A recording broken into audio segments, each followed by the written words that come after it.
Nouvelle saison, nouveau design, nouveau chroniqueur, mais nous restons cependant fidèles à notre contenu. Amis téléspectateurs, bonsoir et bienvenue dans Agora Jeune, la tribune des jeunes sur TV Boaké. Ici, nous parlons des questions qui se rapportent à la jeunesse. Le thème qui a retenu notre attention aujourd'hui, c'est le suivant: l'apprentissage d'un métier est-il lié à l'âge? Premier thème pour cette nouvelle saison pour l'année 2023. On s'installe avec ceci.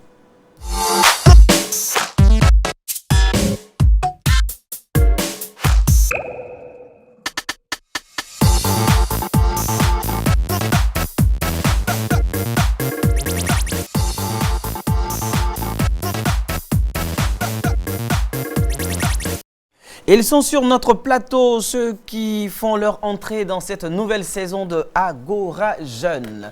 Alors, certains sont restés avec nous et puis certains ont dû partir. Voilà, c'est comme ça. Dans cette émission, nous faisons la promotion des jeunes, tous ces jeunes talents-là qui veulent bien se prêter à nos débats. Alors, le premier que nous allons vous présenter, il est doctorant en philosophie et en sociologie, voilà. Et puis, il est coach motivateur, mais ici sur notre plateau, on dira tout simplement qu'il est chroniqueur de Agora Jeune. Serge Ayewa, comment ça va? Ça va bien, Chris. D'accord. Et toi, on t'a eu déjà comme invité sur Agora Jeune pour la saison dernière. Et puis cette fois, tu viens comme chroniqueur. Qu'est-ce que ça te fait d'apparaître dans cette émission comme chroniqueur parce que tu seras là tout le temps? Oui, déjà, c'est un honneur pour moi de savoir que je vais appartenir à cette belle équipe. Franchement, ça fait rêver. Puis c'est une émission RTI quand même. C'est une grande chaîne qui est suivie un peu partout. Donc c'est un honneur. Et puis j'espère que je donnerai le meilleur de moi. D'accord. Nous aussi, nous espérons qu'on aura le meilleur de ta personne, de ta personnalité, mais aussi de toutes tes analyses. Je ferai l'effort. Voilà, merci beaucoup. Et puis, de l'autre côté, nous avons une autre qui fait son entrée et elle va faire office de la deuxième fille de Christophe Colomb parce que c'est elle qui va nous permettre de découvrir plusieurs choses à travers le monde entier, dans Richesse du Monde. Elle s'appelle Yasmine Touré. Elle est également coach en prise de parole, c'est ça? Oui, c'est ça exactement. Bonjour, monsieur. Bonjour, Chris. C'est un honneur pour moi d'appartenir à l'équipe et je suis vraiment contente et j'espère que je vais donner le meilleur de moi, apprendre davantage. D'accord. De toute façon, comme tous mes chroniqueurs veulent donner le meilleur d'eux, amis téléspectateurs, nous également, nous allons faire l'effort de donner le meilleur de nous pour vous permettre de vivre des moments exceptionnels à travers cette émission dont vous êtes devenu inconditionnel aujourd'hui. Agora Jeune, donc, tribune des jeunes, vous le savez, nous restons au cœur de l'éveil des consciences. Et pour nous permettre d'entretenir les débats aujourd'hui, nous avons deux invités sur le plateau. Nous avons monsieur Niamke Yannick. Vous allez bien? Oui, je vais bien, Chris. D'accord, avec vous, on va partager une expérience professionnelle parce qu'un jeune étudiant qui a décidé de se mettre dans l'entrepreneuriat, apprendre certaines choses et tout ça. D'accord, donc dites bonsoir à vos téléspectateurs. Je dis bonsoir à tous les téléspectateurs de la RTI. Je tiens à remercier la RTI pour l'invitation et j'espère vraiment que cet échange sera vraiment enrichissant. D'accord. Et puis de l'autre côté, en face de vous, justement, nous avons Fulgence Ekian. Fulgence Ekian qui est directeur marketing d'une structure de téléphonie ici à Boaké. Fulgence, vous allez bien? Oui, je vais bien. D'accord. Et toujours avec vous, c'est le partage d'une expérience professionnelle. Oui, effectivement. D'accord. Alors, amis téléspectateurs, notre thème pour aujourd'hui, on va le rappeler rapidement. L'apprentissage d'un métier est-il lié à l'âge? L'apprentissage d'un métier est-il lié à l'âge? Donc, avec ces quatre personnes sur le plateau, nous allons essayer de comprendre comment l'apprentissage d'un métier est soit lié à l'âge ou pas. Donc, on espère que vous aussi, vous allez aimer les débats. On n'a pas la prétention de vouloir clore un débat sur notre plateau. Nous, on va juste jeter les graines, donc poser les bases de ce sujet et puis vous pourrez continuer les débats chez vous, à la maison. Mais déjà, les débats peuvent commencer parce que nous, on a promené notre caméra dans les rues de Boaké. On a essayé de comprendre ce que les gens pensent de ce sujet.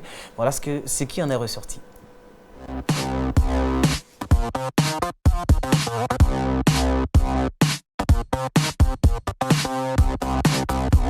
L'apprentissage d'un métier n'est pas lié à l'âge parce qu'on peut être passionné depuis le bas âge. Et il y a des gens qui sont naturellement talentueux. Il y a des gens qui sont nés avec le talent de coiffeuse. elles coiffent naturellement bien. À l'âge de 6 ans, il y a des filles qui commencent déjà à coiffer. Donc selon moi, le talent est inné, comme on le dit, le talent il est inné. Je ne crois pas que l'apprentissage d'un métier est lié à l'âge.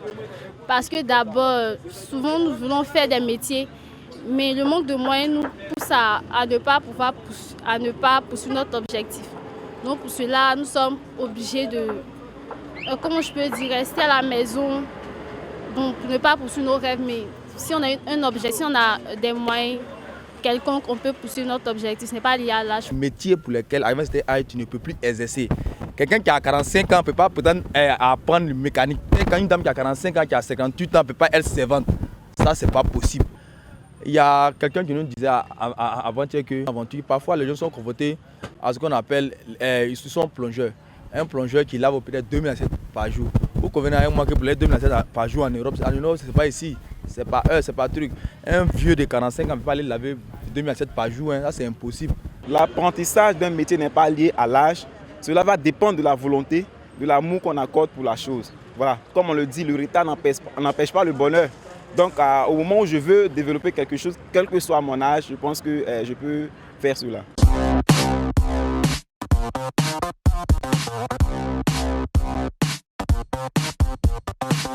Alors voici vos interventions, hein, amis téléspectateurs. La caméra s'est promenée quand même dans les rues de Bouaké et puis bon, les interventions vont dans tous les sens. Ici sur le plateau, on ne va pas directement répondre à cette question. On va tout de suite demander quand même quelques définitions à nos invités sur notre plateau. Alors déjà, l'apprentissage d'un métier est-il lié à l'âge? On a quand même des mots-clés dans cette phrase, hein. Donc le premier mot-clé, c'est le métier. Pour vous, c'est quoi un métier? Pour moi, un métier, c'est une profession, c'est un domaine d'activité, c'est une activité professionnelle qu'on exerce dans le but d'avoir une certaine aisance économique, sociale et puis professionnelle aussi. D'accord. Une autre intervention? Alors pour moi, un métier, c'est le fait d'exercer une activité professionnelle dans le but d'acquérir de l'argent et également de la formation. D'accord. Un métier, c'est une profession, voilà, qui plus ou moins favorise forcément un plaisir à la personne qui l'exerce. Voilà, que ce soit de manière financière ou on peut dire dans le domaine de l'apprentissage aussi. Pour moi, un métier, c'est une qualification qu'on a obtenue suite à de longues années ou même courtes années d'apprentissage ou même de formation. C'est un peu ça. D'accord. Un autre mot-clé de cette phrase, c'est l'apprentissage, mais on ne va pas en parler parce qu'on sait plus ou moins, hein, ce que ça signifie. Mais l'âge, c'est quoi l'âge, selon vous?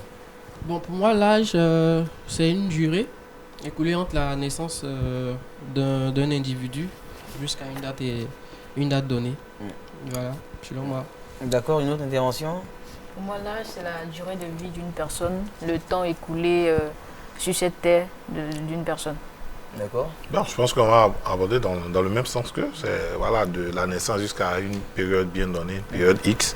Puis bon, aussi l'âge aussi fait référence aussi aux catégories, à la stratification des moments et tout ça. Donc l'âge, c'est un peu ça. D'accord. J'abonde aussi dans le même sens en disant que l'âge, c'est la durée écoulée de la naissance jusqu'à une date donnée. En fait. D'accord, on a fini maintenant avec les définitions. On va s'intéresser à notre sujet. Selon vous, à quel âge doit-on apprendre un métier? Selon vous? D'accord, pour moi, on ne va pas dire qu'il n'y a pas d'âge pour apprendre un métier. Je dis que dès l'instant où une personne est consciente de ses agissements, de ses actes, elle peut apprendre un métier. Donc, pour un enfant de 5 ans déjà, qui sait déjà lire, qui sait déjà parler, peut apprendre un métier, peut-être la mécanique. Une personne également âgée peut apprendre un métier si elle le désire. D'accord. Oui, pour moi, il n'y a pas d'âge vraiment. Voilà, pour apprendre un métier, à tout âge, on peut apprendre. Et cela va dépendre, comme j'aime bien le dire, des objectifs, des motivations, de la détermination et surtout des aspirations des uns et des autres. Donc, il n'y a pas d'âge. Que ce soit à 15 ans, à 20 ans, à 30 ans, à 50 ans, à 60 ans même, on peut apprendre. Tant qu'on a des objectifs, on a des trucs, on peut toujours apprendre un métier.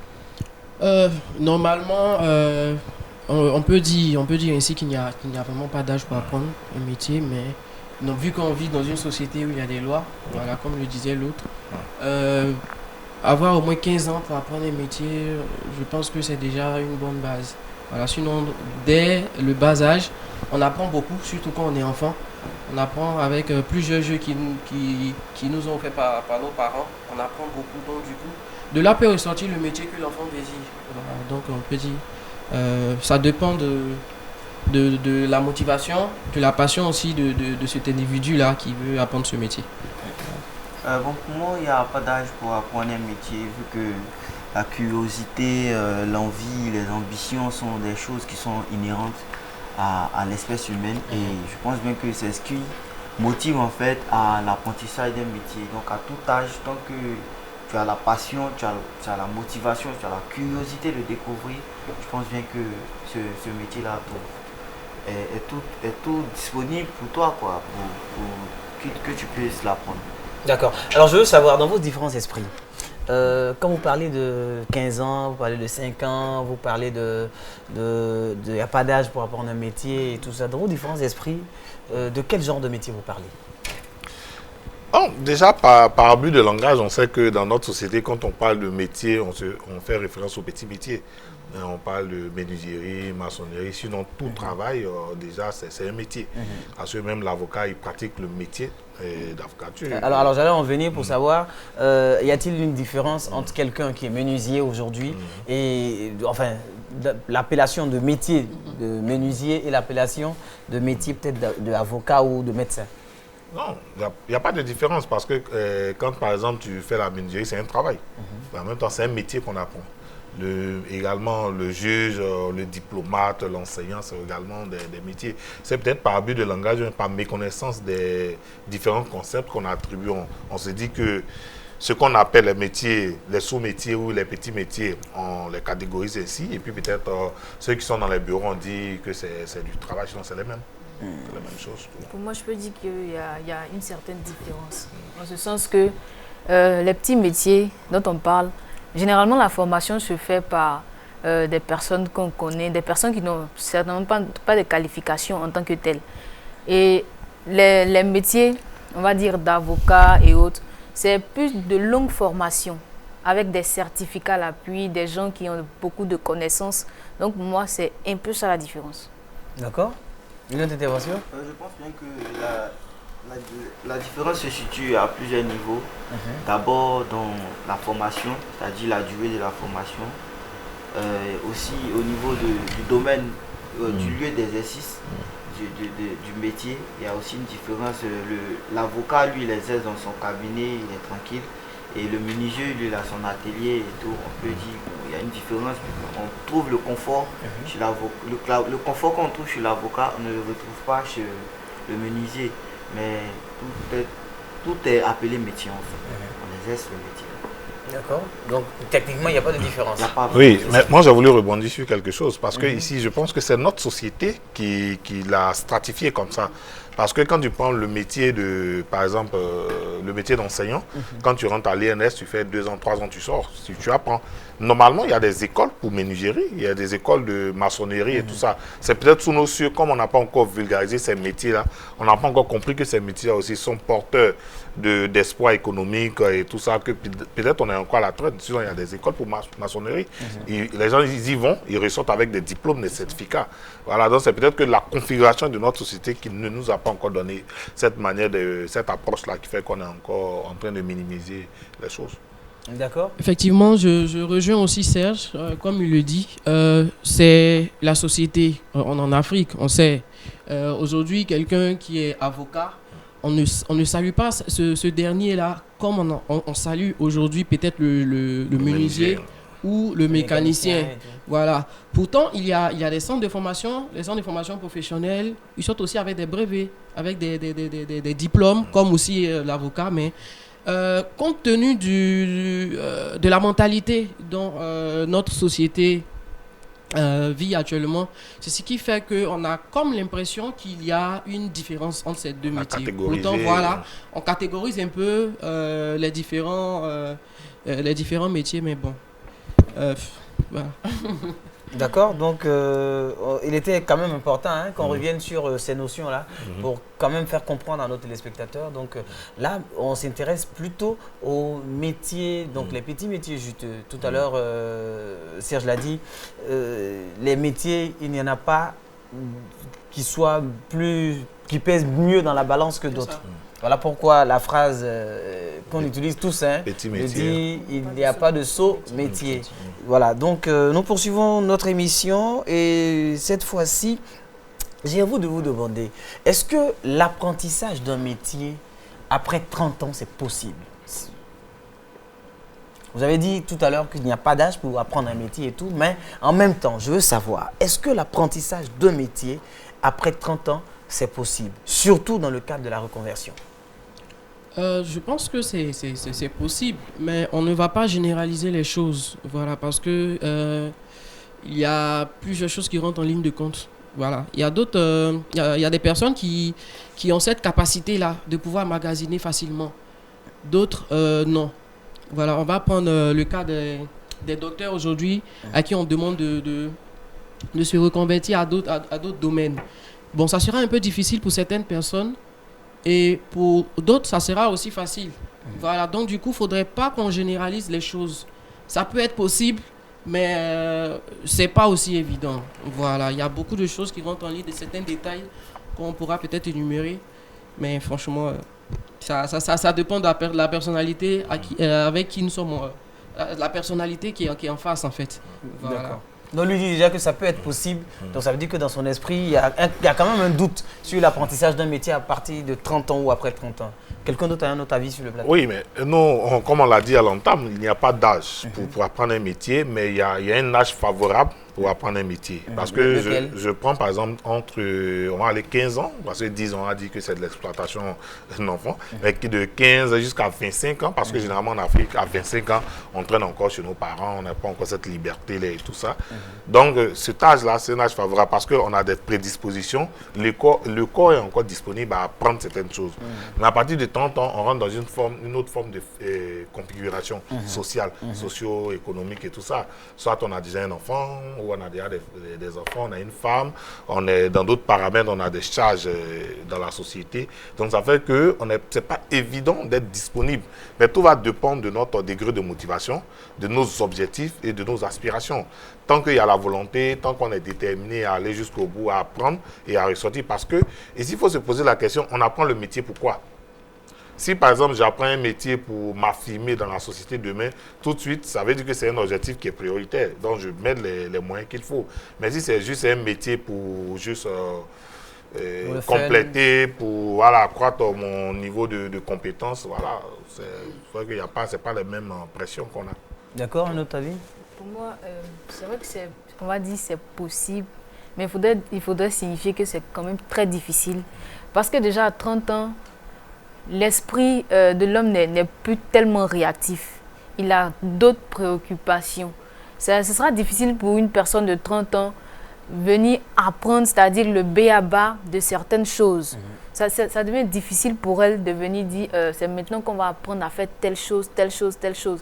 Ou à 30 ans, on essaie d'avoir de l'argent, on essaie vraiment de se construire. C'est pas pour des personnes, ce n'est pas le moment, là, à 30 ans, de venir chercher, peut-être un exemple, à savoir lire, à savoir écrire. 30 ans, pour certaines personnes, déjà, c'est déjà trop. Oui, donc, mais que si aussi, il y a une problématique. Quel métier on apprend? Mm-hmm. Oui, parce que si à 30 ans, je dois aller apprendre peut-être la menuiserie, la mécanique ou bien faire un métier d'informatique, il y a des métiers qui sont, il y a l'aisance, pour apprendre c'est plus facile et puis on va plus vite. Donc il y a la problématique aussi du métier qu'on souhaiterait apprendre. Si à 30 ans, vous voulez apprendre à jouer au football, bon, voilà, c'est clair que ça ne va pas y faire. Voilà, mais si c'est un métier d'informaticien, d'infographe, il faut avoir des prédispositions. Il y a des métiers qui demandent des prédispositions. Si c'est infographie et tout ça, ça veut dire que vous devez savoir d'abord lire et écrire. Voilà, mais pour la menuiserie, on n'a pas forcément besoin de savoir lire et écrire dans un premier temps. Après, les choses se mettent en place. Bon, je pense que la question d'apprendre un métier à 30 ans, bon, la question peut être épineuse, mais quand même, soyons vraiment réalistes. Je dis qu'aujourd'hui, à 30 ans, déjà même à 20 ans ici, il y a des personnes qui sont déjà pères de famille et mères de famille à 30 ans. venir exercer, apprendre un métier pendant qu'il y a la famille qui t'attend, tu dois subvenir aux besoins de ta famille et tout. Là, tu es apprenti, tu n'as aucun salaire, on considère. Et la famille mange comment? Je pense bien qu'à 30 ans, c'est possible par passion. Si c'est une passion que tu aimerais vraiment réaliser avant de mourir, c'est possible. Mais quand même, je trouve que c'est vraiment se mettre la corde au cou. D'accord. Finalement, je me pose bien cette question-là. Pourquoi m'avoir dit tout à l'heure sur le plateau qu'il n'y avait pas d'âge pour apprendre un métier? Non, c'est pas qu'on rejette cette thèse. Mais on dit juste que c'est vrai, il n'y a pas d'âge, mais il peut y avoir des éléments qui vont constituer un blocage. Par exemple, il a parlé de quelqu'un à 20 ans qui est déjà père de famille. Bon, c'est vrai que je dis souvent qu'il faut avoir des objectifs dans la vie, mais aussi il faut avoir des priorités. Si à 20 ans, ta priorité, c'est de fonder une famille que d'avoir un métier, d'avoir une source de revenus, déjà, c'est une problématique que tu vas devoir gérer un peu plus tard. Voilà, parce que quelle est ta source de revenus qui te permet d'entretenir cette famille-là? Un peu. Maintenant, si à 30 ans, tu es encore chez papa, tu es encore chez maman, tu n'as aucune grande pression, tu n'as pas d'enfant, tu n'as pas de famille. Là, tu es encore plus disposé parce que les 1000 francs que tu gagnes, les 1000 francs sont uniquement que pour toi, tu ne partages avec personne. Voilà, donc là, tu es encore dans les dispositions pour apprendre. D'accord. Aussi, j'aimerais ajouter que c'est vrai qu'on a dit qu'il n'y a pas d'âge pour apprendre un métier, mais à partir de 30 ans, on n'a pas dit que c'est impossible, c'est juste que ça devient difficile. Ça va dépendre maintenant des priorités, des objectifs, de la volonté, de la détermination. C'est possible, mais ça s'avère difficile. J'insiste surtout sur l'objectif de l'apprentissage du métier. Tu apprends le métier pourquoi? Si c'est à but lucratif, je pense bien qu'à 30 ans, ça ne sera pas vraiment évident.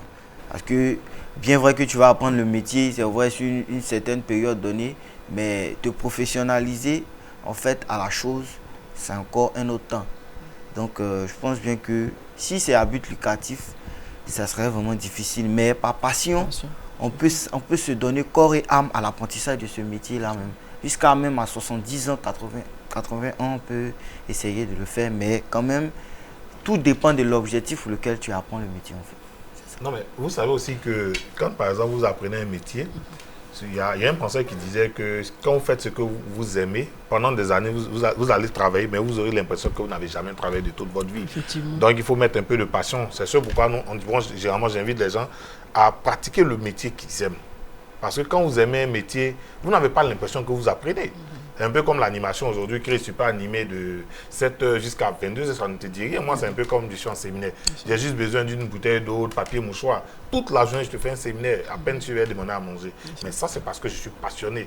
Mais pour un métier que je n'aime pas, c'est clair qu'à un moment donné, je vais chercher à non, c'est un peu compliqué, je vais trouver des poux et ça et là. Donc, déjà, c'est vrai d'apprendre un métier. À partir de cet âge-là, il y a la passion derrière, il y a la motivation, il y a l'objectif qu'on recherche. S'il n'y a pas d'objectif derrière, c'est clair que vous allez abandonner à la moindre difficulté. D'accord. Alors, j'espère que nos amis téléspectateurs ont été convaincus par vos propos, parce que moi, normalement, je ne suis pas très convaincu aussi. Mais bon, alors nous allons passer à un autre point de cette émission, amis téléspectateurs. Maintenant, on va passer à l'étape de la rubrique Richesse du monde, et c'est avec Yasmine Touré.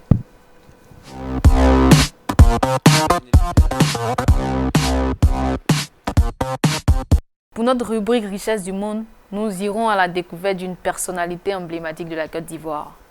Et oui, plusieurs personnes ont concouru à bâtir notre magnifique pays et il en fait partie. Homme politique, né le 27 février 1917 à Abidjan, auteur de plusieurs œuvres, notamment Lumière sur l'Abidjanaise et L'embarras de Yao. Pionnier de l'une des identités indéniables de l'Ivoirien. Il a sa marque et ses traces dans les propos de tout Ivoirien se sentant fier. Décennie après décennie, les œuvres de cet homme demeurent et demeureront remarquables, palpables et honorifiques. Il est en effet co-auteur de notre bel hymne national que nous encensons avec fierté, amour, dévotion et chaleur. Mathieu Vanga Ekra est un homme dont les actes ne sauraient être cachés. Diplômé de l'école nationale William Ponty de Gorée au Sénégal en 1938, puis de l'école nationale de la France d'Outre-mer en 1958, il est pour la Côte d'Ivoire et sa politique un bon serviteur. Attaché de cabinet du ministre de la France d'Outre-mer, député et conseiller général de la Côte d'Ivoire en 1959, chef de délégation de la Côte d'Ivoire indépendante à l'ONU en 1960, figure emblématique du PDCI RDA, ministre de la fonction publique et de l'information de 1961 à 1963, ministre de l'information de 1965 à 1970, ministre d'État, devient médiateur de la République, fonction qu'il exercera jusqu'au 1er septembre 2011. Il est de ces hommes que la mort ne saurait éteindre. Décédé le 22 février 2015 à Beaunois, à l'âge de 98 ans, Mathieu Ekra reste toujours vivant dans le cœur et sur les lèvres des Ivoiriens. Après sa mort qui a bouleversé toute la Côte d'Ivoire, un hommage fut rendu en son honneur. Comme les propos de notre bel hymne national, par ricochet les propos de cet illustre homme, notre devoir sera d'être des modèles en forgeant unis afin d'amener la liberté et la paix véritable.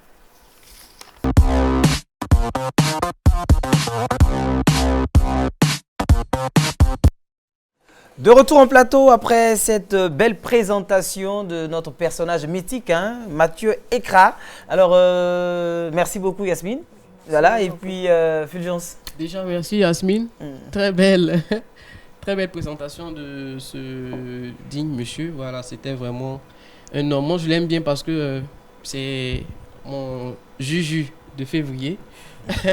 Il est né le 27 février, moi le 22 février, il est décédé le 22 février. Donc du coup, on a tous étudié M. Mathieu Ekra à l'école primaire. Donc du coup, c'est vraiment l'un des modèles à suivre vraiment pour notre pays, la Côte d'Ivoire. D'accord, Serge?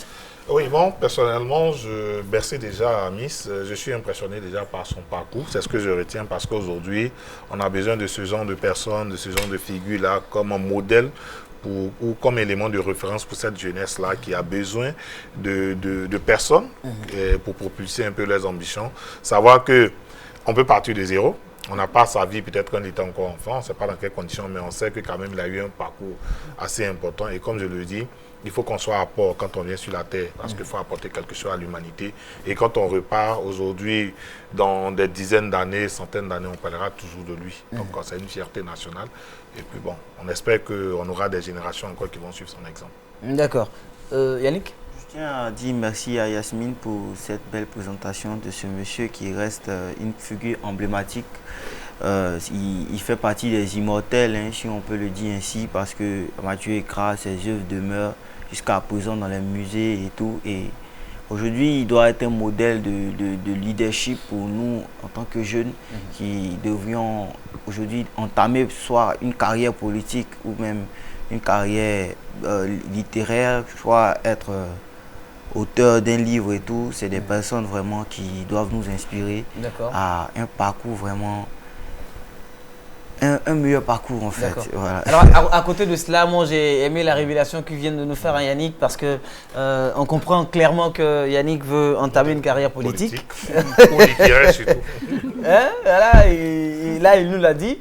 Mais bon, de toute façon, on va parler de ça ici. On espère que demain, quand ça sera bon, on sera parmi les conseillers. Il faut demain ici, pas au RHDP.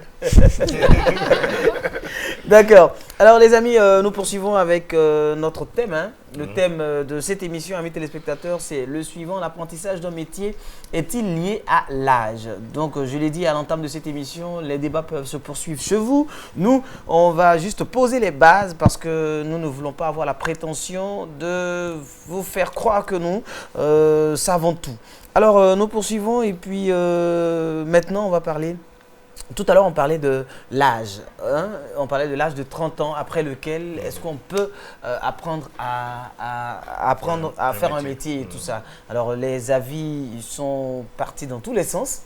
Voilà. Et finalement, je me suis rendu compte que finalement, il y a un âge pour apprendre un métier. Bien que vous vouliez me faire avaler certaines conditions, mais pas de souci. Alors, moi, je me demande ceci. Quand un enfant a entre 5 et 15 ans et qu'il se lance dans l'apprentissage, n'y a-t-il pas une différence avec quelqu'un qui a 30 ans? Parce qu'on se dit que quelqu'un qui a 30 ans, normalement, doit quand même avoir les capacités de plus vite comprendre les choses qu'un enfant de 5 à 15 ans. Oui, mais ici, il y a deux variables. L'enfant qui a l'âge compris entre 5 et 15 ans, déjà, il a des prédispositions mentales, psychiques et tout ça là qui sont adéquates à l'apprentissage. C'est vrai qu'il va le faire peut-être dans une forme d'insouciance, d'inconscience, mais au moins, il a l'esprit disposé à l'apprentissage. Contrairement à celui qui a 30 ans, bon, les cellules sont vieillissantes, donc ce n'est pas évident, donc il peut ne pas assimiler comme se doit, mais derrière, il y a le facteur objectif, détermination, volonté, et cette capacité à comprendre et à anticiper, et même à être proactif.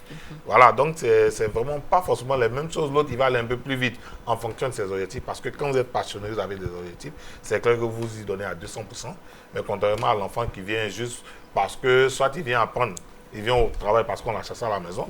Et donc, il n'a pas encore, il est dans l'insouciance, il apprend sans vouloir réellement apprendre.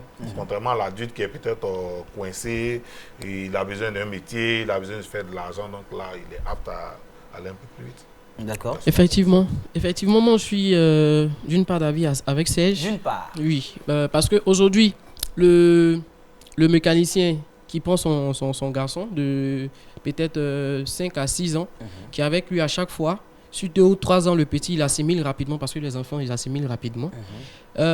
D'ici 10 ans, le petit maîtrise certaines choses vraiment que nous-mêmes ne pouvons pas maîtriser. Mais aujourd'hui, tu prends déjà un jeune peut-être de 18 ans, déjà qui connaît déjà les choses de la vie. Il n'a pas l'esprit disposé à faire ça. Peut-être qu'il n'aime pas même la chose, mais il a fait par contrainte, parce que bon, il ne sait pas quoi faire, donc il saute sur l'occasion. Mais aujourd'hui, il y a cette capacité-là à l'enfant de mieux maîtriser que l'adulte. Parce que cet enfant-là, il n'a aucun problème. Voilà, il n'a pas de soucis. Il se dit, bon, j'apprends parce que demain, je dois aussi montrer à telle personne que voilà, je maîtrise ça. Voilà, tu vois que l'enfant, il a déjà la fougue en lui d'apprendre. Mais le jeune, il le fait par contrainte parce que, comme je le disais, il a juste besoin d'argent ou bien il veut passer du temps vu qu'il n'y a pas d'emploi. Bon, c'est un emploi, donc du coup, il se lance. Donc, du coup, alors est-ce que cela est vraiment vérifié quand on sait que les enfants généralement sont attirés vers tout ce qui est distractif en fait. Les enfants ont toujours envie de s'amuser. Est-ce que c'est vraiment vérifié? Pourtant, quand quelqu'un a un certain âge, il comprend rapidement les techniques utilisées pour exercer tel ou tel métier. Oui. Ce dont tu parles est aussi vérifié, mais comme on le dit, on ne peut pas généraliser les cas.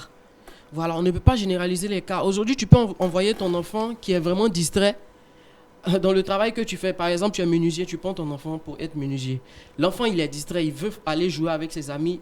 Il n'a pas l'idée sur le travail. C'est pareil aussi comme le petit mécanicien qui vient avec son papa, qui aime la chose. Donc, du coup, on ne va pas généraliser les cas parce qu'il y a des cas aussi complexes. Il y a des jeunes aussi de 18-19 ans qui sont très conscients, qui assimilent rapidement et qui maîtrisent les trucs. Donc, du coup, comme je le disais, on ne va pas généraliser.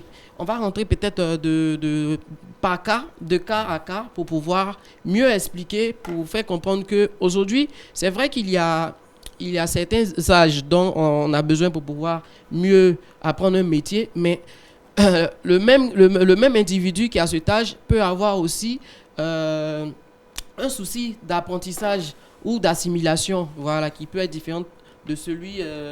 voilà. Mais il y a une notion, surtout l'enfant qui part apprendre par passion, il apprend plus vite. Effectivement. L'adulte qui va apprendre sans passion, il n'apprend pas vite. Non, mais c'est pareil. Oui, même à quel moment donc on retrouve un enfant qui apprend par passion quand on sait que l'enfant est tout le temps distrait? Non, il y a des enfants très tôt chez l'enfant, vous savez, très tôt on peut détecter chez l'enfant l'amour pour une activité, pour un métier. Donc quand le métier, comme à la base il aime la chose, c'est un peu comme quand on était enfant, on aimait tous le foot. Mais le foot, tu peux jouer le foot de 7h jusqu'à 18h, ça ne te dit rien. Oui, mais quand on est enfant aussi, encore que quand on est enfant, le football ne constitue pas un métier, hein, ça constitue une distraction. Oui. Non, mais aujourd'hui, ça le représente parce que pour un enfant qui aime le foot, tu te le mets dans une école de foot, c'est clair qu'il va aller plus vite parce que déjà il est passionné par le métier. Mais tu prends un adulte qui a 30 ans, qui arrive dans un métier, il faut voir pourquoi est-ce qu'il arrive dans le métier, soit par contrainte. Il n'a pas d'autre, il a tapé à toutes les portes, c'est la seule option qu'il a. Il n'est pas passionné par le métier, donc c'est clair qu'il ne va pas apprendre plus vite. Parce qu'il sera toujours en train de chercher à avoir peut-être les 1000 francs, les 2000 de côté, plutôt que de se concentrer sur le métier. Donc il y a ces éléments, ces variables-là qu'il faut prendre. D'accord, Yannick voulait dire quelque chose. Déjà, l'enfant, il ne considère pas l'apprentissage comme un apprentissage à proprement dit. Déjà, c'est une distraction pour lui. C'est d'abord une distraction, il se met, on appelle ça souvent les bricoles, il se met à bricoler. Et quand ça donne, nous étant des adultes, quand nous voyons ça, on voit déjà l'ingéniosité de l'enfant. Et on l'encourage. Mais pour lui, c'est toujours, ça reste et ça demeure toujours une distraction jusqu'à ce qu'il découvre maintenant les bienfaits et jusqu'à où ces bricoles auxquelles il s'adonnait là peuvent le conduire demain dans la vie professionnelle. En fait. C'est un peu ça. Sinon, à la base, l'enfant, c'est la distraction pour lui. Jusqu'à ce qu'il prenne conscience que, en fait, ce qu'il faisait est porteur. Et qu'il prenne ça maintenant comme son métier et qu'il puisse vraiment motiver aussi certaines personnes à ça. D'accord. J'aimerais ajouter quelque chose. Il faudrait savoir que les méthodes d'apprentissage vont différer pour un enfant de 15 ans à un adulte. Parce qu'on va se dire qu'ils n'ont pas déjà la même capacité de rétention, ils ne vont pas comprendre les choses de la même façon. Pour un enfant, on va peut-être prendre plus de temps à lui expliquer certaines choses. Pour un adulte, on va se dire déjà qu'il connaît certaines choses, donc on va passer rapidement.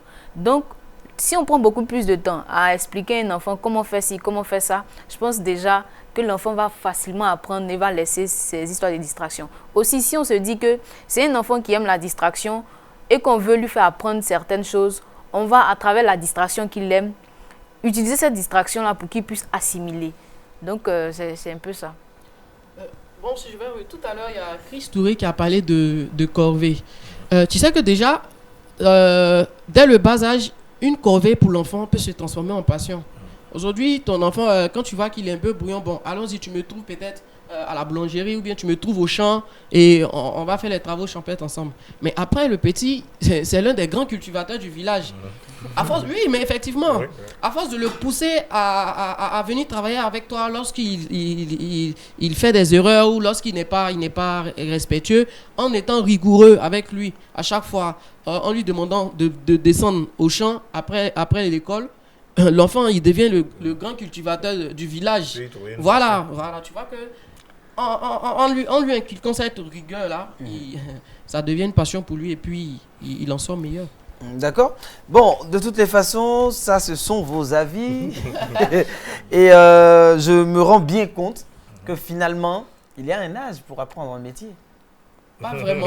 Non, mais pourquoi tu veux nous faire dire ce qu'on a pas Pas vraiment. D'accord. Alors, allons un peu plus loin dans notre entretien. Et puis, parlons de ces jeunes-là qui prennent comme prétexte leur niveau, leur âge pour ne rien faire et s'adonner à la mendicité ou encore à la prostitution. Qu'est-ce que vous pensez de ces jeunes-là qui souvent après 30 ans, 40 ans, qu'on voit souvent, vous partagez un repas ou peut-être un pot avec un ami et ils viennent vous voir, non, j'ai une ordonnance, je me sens pas bien, je viens de tel village, j'ai besoin de transport pour aller dans tel ou tel lieu, j'ai également aussi besoin d'argent pour manger et tout ça. Qu'est-ce que vous pensez de tous ces jeunes-là? Je pense que là, tout dépend de la culture entrepreneuriale et tout dépend des objectifs que chacun s'est fixé, en fait. On ne prévoit pas... Quelqu'un peut se fixer un objectif pour devenir mendiant? Oui, ça peut être. Bien sûr. Ou quelqu'un peut se fixer un objectif pour devenir prostituée? Oui, moi j'ai connu une jeune fille quand même qui disait qu'elle rêvait de devenir une prostituée. Ah bon? Oui. Wow. Donc, voilà, ça dépend des objectifs. C'est son Alors, objectif. je sens mon chef de plateau tomber des nues. Il ne comprend pas ce qui se passe. Mais en fait, Chris Touré, il ne faudrait pas juger les gens. Hein. Franchement, il faut essayer de, comment on peut dire, de les comprendre. Voilà, de les comprendre. Dans tout domaine ou dans tout aspect, il y a des bons et des mauvais. Aujourd'hui, il y a des personnes sur qui tu peux tomber qui ont un véritable souci. Voilà, peut-être le gars, il arrive à l'hôpital. Donc de bons mendiants? Non, pas de bons mendiants. Peut-être qu'il est de bonnes prostituées. Un mendiant de circonstances. Un mendiant de circonstances. Le gars, il est vraiment dans les pétrins, il a vraiment besoin d'argent pour soigner telle personne. Tu peux l'aider. Mais tu peux trouver le même gars ici, à Boaké, dans un quartier de Boaké, tu peux aller retrouver le même gars encore quelque part là-bas en train de demander la même somme pour le même médicament ou bien pour la même ordonnance. Tu vois, là, on s'est dit que là, il choisit la mendicité comme son travail, voilà, comme son gagne-pain. Et côté prostitution, il y a beaucoup de choses qui rentrent en ligne de compte. Voilà. Pour ces prostituées-là, on ne va pas les soutenir, mais il faut essayer de travailler ça. Il faut essayer de les approcher pour comprendre certaines situations. Il y a des personnes, il y a des jeunes dames qui se retrouvent dans cette situation-là, pas par volonté, mais par contrainte, voilà, par cas spécial. Mais il y a certaines, elles sont dedans juste parce que, bon, elles veulent être. Parce que, pourtant, il y a d'autres aussi qui sont là par circonstance, ou bien juste pour une option, et après, elles font quelque chose d'autre. Tu viens de les retrouver peut-être dans un grand magasin. Ah, mais toi, je te connaissais quelque part, mais c'est la prostituée que tu as connue en 2008, voilà, que tu as connue en 2008, qui a aujourd'hui son magasin. Voilà, donc tu vois, il ne faudrait pas juger les gens, mais essayer de les approcher pour mieux comprendre. Voilà. Moi, à cette question, j'aimerais dire que ces personnes sont juste fainéantes et lâches. Parce que tout le monde a ses problèmes. La personne qu'on va rencontrer peut-être en train de mendier ou en train d'être prostituée, peut-être que j'ai un problème plus grave que son problème. Seulement que je ne m'apitoie pas forcément sur mon sort, en fait. Il y a des enfants, déjà, qui font les cirages, qui lavent les agents blancs, qui font qui poussent les brouettes et tout.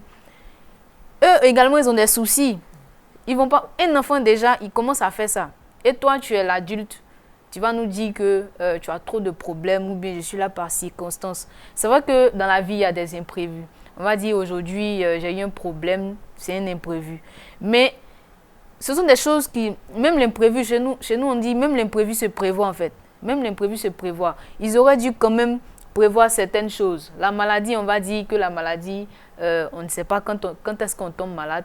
Mais quand même, s'ils avaient prévu, ils ne seraient pas là en train de dire je mendie parce que c'est une circonstance, je suis prostituée parce que.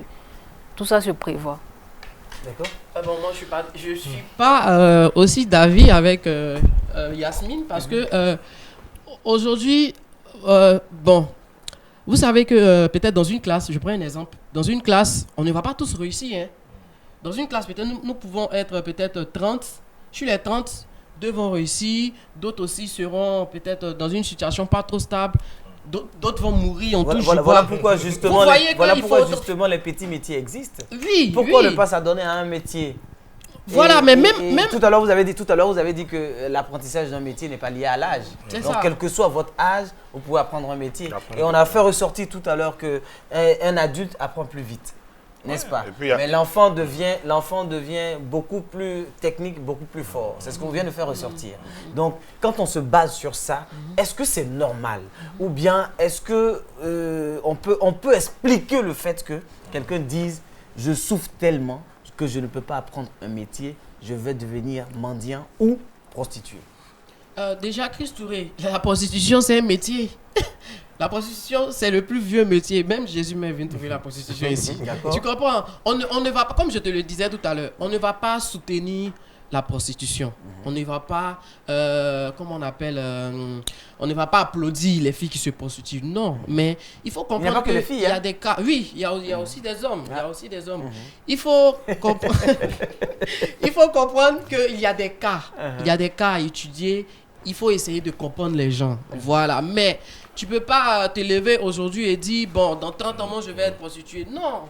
Voilà, tu vois que... Ah, il y a quelqu'un qui l'a dit, hein, avec... Non, mais ça c'est une vocation. On peut dire une passion. Elle a nourri ça depuis. Une vocation. Effectivement. Il y a des enfants, dès le bas âge, quand tu leur demandes qu'est-ce que tu veux être, il te dit policier, il te dit avocat, pilote, mais après tu vois que... Non, mais t'imagines quelqu'un dire que je veux devenir voleur? Mais ici, il a un oncle peut-être qui est voleur qui gagne beaucoup plus. Non, faut pas encourager ça. Non, pas qu'on encourage. Donc, vous voyez, en fait, comme elle le disait tout à l'heure, la vie est tellement faite d'imprévus que tu peux être aujourd'hui où tu es et après, tu n'arrives pas à comprendre. Voilà, donc il ne faudrait pas qu'on juge les gens par pas des généralités ou bien pas des trucs particuliers. communs. Voilà, il faut essayer d'étudier. D'accord. Voilà. Oui. On va tendre le micro à Yannick. Je pense bien Parce que je sens qu'il concernant brûle d'envie de parler. je pense bien que concernant la question des prostituées et tout dépend en fait de comment ces personnes-là conçoivent la vie. Parce qu'aujourd'hui, la vie est dualité, il y a le mal, il y a le bien qui existe. Et là, quand un bien t'arrive, tu es heureux. Mais quand le mal arrive, c'est normal qu'on pleure. Donc je pense bien que nous devons être préparés mentalement à ça. Aujourd'hui, certains ont leurs parents près d'eux, mais demain, ces parents ne seront plus là. Et comment tu conçois, tu sais bien que étant vivant, tu as tes parents près de toi, ils ne seront plus là bientôt. Comment tu conçois cette vie que tu vis maintenant en pensant que ces personnes-là restent éternelles. Et quand tu as cette idée-là, c'est normal que tu partes t'adonner à la prostitution et à la mendicité parce que tu sens le monde être redevable en fait. Tu te dis qu'on est obligé de te venir en aide parce que tu n'as plus ton père, tu n'as plus ta mère, chose qui n'est pas vraiment obligée. Et bon, comme ce monde est rempli de personnes philanthropes, et nous les venons en aide. Et quand on vient en aide à ces personnes-là, c'est pour ne plus que ces personnes-là, nous les retrouvons dans les rues. Mais quand on vient retrouver ces personnes-là encore dans les rues, là, vous voyez que ça devient un métier. C'est ça. Et ce métier-là, qui peut l'encourager? Personne ici sur le plateau ne peut encourager ce métier. J'ai pas tout envie de donner mon argent. Voilà, je pense que lui, il est sociologue, il peut mieux détailler. Oui, mais d'un autre côté, Yannick n'est pas d'accord avec toi justement. Mais oui. on va y aller avec... Non, Yannick est d'accord avec moi. Vu qu'il dit que... Parce que moi, avant de commencer, j'ai dit, on ne va pas les encourager, mais il faut essayer d'étudier. Voilà, ici, aujourd'hui, en fait, ces personnes, ils ont besoin de suivi. Ils ont besoin de suivi. Il faut les écouter pour comprendre qu'est-ce qui n'a pas marché et qui se retrouve dans ces situations. On va mettre à part les petits mendiants, les petits enfants mendiants qui se promènent dans la ville. On va d'abord les écarter. Mais pour des personnes que tu rencontres, bon, je vais prendre le côté prostituée parce que mendicité c'est un peu compliqué. Pour la prostitution, aujourd'hui, il y a un centre à Guingreny. Je salue M. Moïse déjà depuis Guingreny qui fait un travail vraiment avec ces jeunes filles-là. On encadre ces jeunes filles-là qui ont été peut-être prostituées pendant une période ou qui sont prostituées, mais qu'ils ont recueilli pour... Qui veulent sortir qui veulent sortir de ce milieu. C'est difficile quand tu les approches et tu peux trouver même des filles même qui sont diplômées dans ce domaine-là. Parce que toutes les prostituées ne sont pas illettrées. Ce ne sont pas des filles qui ont échoué à l'école. Non. Il y a d'autres qui sont allées loin dans les études. Mais pour une situation, ils ont choisi ça comme une option. Et comme je disais tout à l'heure, tu vas la trouver aujourd'hui en 2008, elle est prostituée, mais demain, tu vas la trouver quelque part dans un grand magasin. Donc, on ne va pas les encourager, mais ils ont besoin de suivi, ils ont besoin d'écoute. Donc, du monde là, je vais porter mon manteau de sociologue. Pour dire que, déjà en sociologie, quand on est face à un phénomène, c'est de chercher à comprendre le phénomène. C'est d'aller à la racine de ce phénomène. Pourquoi est-ce que telle personne se prostitue? Et c'est à partir des éléments qu'on va recueillir, qu'on donnera notre approche, notre analyse et tout ça pour dire qu'il y a certaines personnes qui arrivent par volonté personnelle, il y a d'autres qui arrivent par contrainte, il y a d'autres qui ont vu qu'il y a ce que j'appelle la pression sociale, qui fait que ces personnes-là dévient carrément. Voilà, donc déjà, on ne va pas les juger, mais en même temps, on dit que ce n'est pas encouragé. À un moment donné, tout est une question d'objectif de vie. Il faut avoir des objectifs dans la vie. Il faut savoir où on va. Même quand ce qui nous arrive, ce que nous appelle la résilience, qui est cette capacité à surmonter les événements traumatiques qui arrivent dans notre vie sans toutefois décrocher.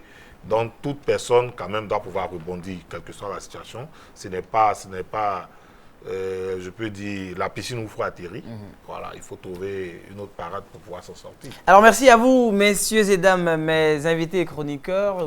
Quand bien même vous cherchez à arrondir les bords sur la question, on va passer à un autre pan de notre émission. C'est la nouvelle rubrique qui fait son entrée dans cette émission. Amis téléspectateurs, dans cette rubrique, nous allons nous efforcer de vous pousser à pouvoir sortir de vous-même. Et la rubrique se nomme Le Motivateur et c'est avec Serge.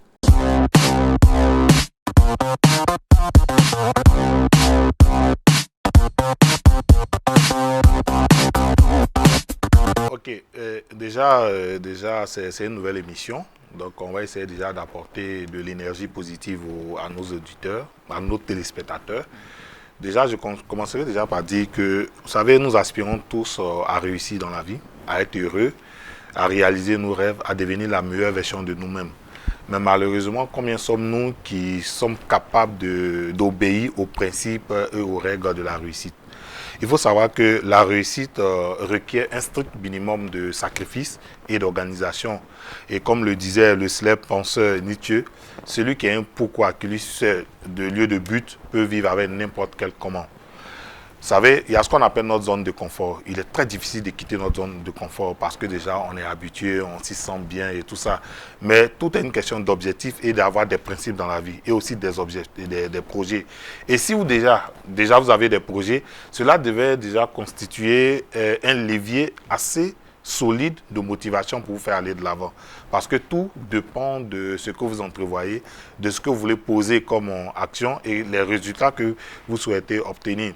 Et il faut le dire que sur le sentier de la réussite, nous aurons à débourser 80% de notre temps, 20% pardon, de notre temps à analyser, à apprécier, à réfléchir à tout ce que nous voulons faire. Mais les 80 autres pourcents sont réservés à passer à l'action.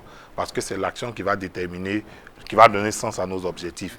Donc déjà, pour dire qu'il faut accorder un sens à tout ce que nous faisons, il faut avoir des priorités dans la vie. Et comme ça, ce matin déjà, j'ai voulu soumettre nos téléspectateurs un petit exercice auquel je me suis soumis bien évidemment. C'est déjà dans un premier temps lister un certain nombre d'objectifs, un certain nombre de projets, un certain nombre d'ambitions qu'on voudrait réaliser. Ben, on va le ranger par ordre croissant selon l'urgence, selon les valeurs qu'on lui accorde. Et comme ça, pour moi, ce qui est le plus important, c'est le travail. Le travail, c'est quelque chose qui est indéniable pour moi. Je ne joue pas avec mon travail. Ça, c'est en première position. En deuxième position, c'est la formation, parce que je suis dans un métier qui demande qu'on actualise régulièrement nos données. Donc, il faut développer des compétences au jour le jour. Parce que imaginez, vous êtes à un séminaire et puis l'auditeur vous donne une donnée que vous n'avez pas. Vous voyez un peu ce que ça fait. Et troisième élément, c'est mes moments de solitude. Parce que je suis très casanier. Et il y a des moments où je vais être seul à penser, à rêver, à me projeter dans le futur. Après ça, ce sont les finances, comme on le dit. J'aime bien l'argent, Chris. Voilà, donc il faut penser aussi à ces finances.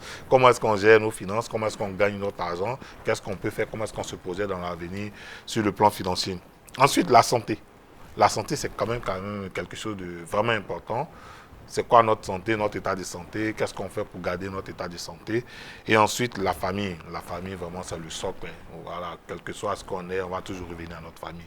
Et après ça, c'est les relations amicales.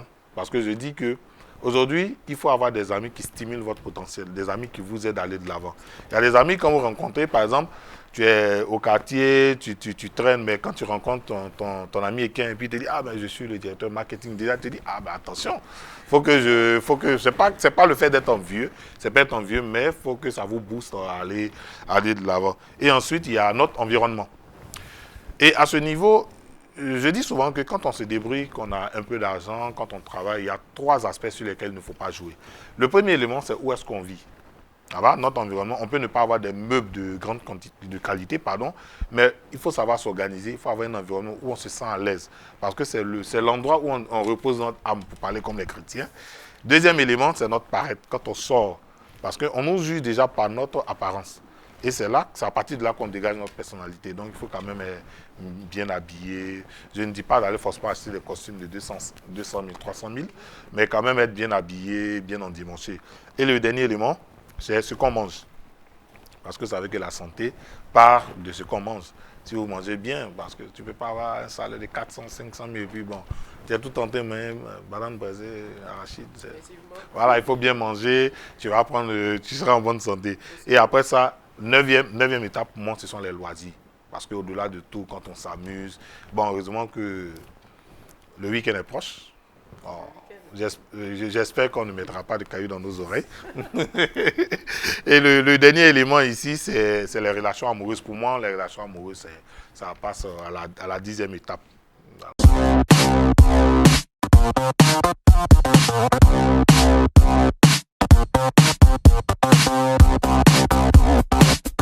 Bon, je ne sais pas si pour vous, on fait un petit sondage. Pour vous, qu'est-ce qui est prioritaire dans un premier temps? Yannick, pour toi?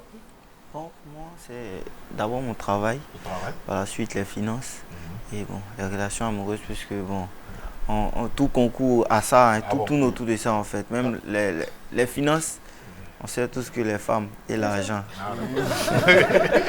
Et qui a toi? Oui, le travail surtout, mais il faut d'abord se maîtriser soi-même. Il faut maîtriser son être. Si tu te maîtrises, je pense que tu sais qu'il y a certains amis que tu ne dois pas côtoyer, il y a certaines choses que tu ne dois pas faire. En tout cas, il y a beaucoup de choses qui rentrent en ligne de compte, mais il faut d'abord se maîtriser. D'accord. Voilà. Yasmine? Là, pour moi, j'ai le travail, les finances, les amis et puis les relations. Si les finances n'étaient pas en deuxième position, j'allais vraiment demander si c'est la vraiment une femme, femme. Alors, vous savez, moi, j'étais au collège lorsque mon professeur de français me disait vous travaillez tous pour vous construire une famille. Donc, le plus important, c'est le travail, mais ensuite la famille. Alors, nous allons partir très rapidement parce que nous sommes pris par le temps. Déjà, on a vraiment parlé un peu de tout ce qui tourne autour de notre sujet. C'est vrai qu'on ne peut pas, en 52 minutes, on ne peut pas faire ressortir tous les points de ce sujet-là. Mais on va s'arrêter là déjà. Mais ce que je vais vous demander, très rapidement, très rapidement, en 30 secondes chacun, quelle conclusion vous pouvez donc tirer de tout ce qu'on a dit sur le plateau? L'apprentissage d'un métier est-il lié à l'âge ou non, après nos échanges? Ok, moi je dirais déjà qu'il ne faut pas oublier que nous sommes maîtres de notre vie. Nous sommes le seul maître de notre vie. Et voilà, il faut être indulgent envers soi-même, il faut être patient avec soi, mais en même temps, il faut avoir des objectifs. Parce que, comme je le dis, si vous pensez que vous ne serez rien dans 10 ans, dans 20 ans, c'est parce que vous n'avez pas d'objectif aujourd'hui. Donc, ne vous autorisez pas le fait que vous n'allez pas réussir dans la vie parce que tout le monde peut réussir et tout le monde a droit à la réussite. Donc, donnez-vous les moyens de réussir et puis voilà. D'accord, merci. Yannick? Je rejoins Serge, je vous dis que tout part des objectifs et vraiment, il faudrait que la jeunesse aujourd'hui puisse vraiment rayer tous ces clichés qui vraiment mélange tout dans l'esprit, quoi. C'est-à-dire, aujourd'hui, on confie toute la responsabilité à l'État, aux autorités. Pourtant, l'État et les autorités ne peuvent donner de l'emploi à tout le monde. Il faudrait que nous puissions vraiment plus s'intéresser à la culture entrepreneuriale afin de nous-mêmes nous réaliser et emmener l'État même à venir, en fait, vers nous. Venir savoir, en fait, qu'est-ce que nous faisons, en fait, à l'intérieur de nous pour vraiment faire ressortir ce résultat positif. D'accord, merci beaucoup Yannick. Yasmine? D'accord, pour moi, c'est pour dire qu'il n'y a pas vraiment d'âge pour apprendre un métier. En ce sens que personne ne devrait se limiter, personne ne devrait se mettre de barrières. Il faudrait juste tout simplement défier nos limites. Il faudrait être audacieux. Il faudrait ne pas être timide. Quand je parle de timidité, c'est vraiment le fait d'affronter ce qu'on veut, de dire ce qu'on pense, d'être audacieux. Fulgence? Ok, il faut se maîtriser soi-même. Il n'y a pas d'âge pour apprendre un métier. Le système déjà n'est pas là pour nous arranger. Donc il faut surpasser le système et surtout, il faut oser. D'accord. Voilà. Alors, amis téléspectateurs, voici les avis de nos invités et chroniqueurs sur le plateau. Bon, de toutes les façons, on ne pourra pas avoir, vos avis. Mais ce qu'il faut retenir, c'est que celui qui veut peut. Le rêve est la première étape de la réalisation d'un individu. Et puis, dites-vous toujours qu'il y a toujours plus malheureux que soi. Au revoir et à bientôt.